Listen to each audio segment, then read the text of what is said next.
the world's heaviest soaring bird, the Andean Condor. At almost 30 pounds, the 6-month-old juvenile has already reached his weight limit. Launching at first light could mean risking a crash landing 4,000 feet below.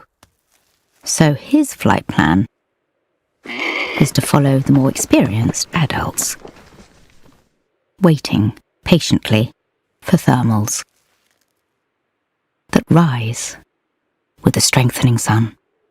A plucked feather lets them know when it's safe to fly.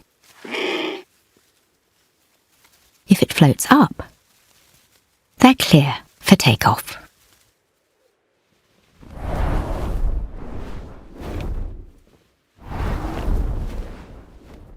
And now a youngster can have confidence in his leap of faith.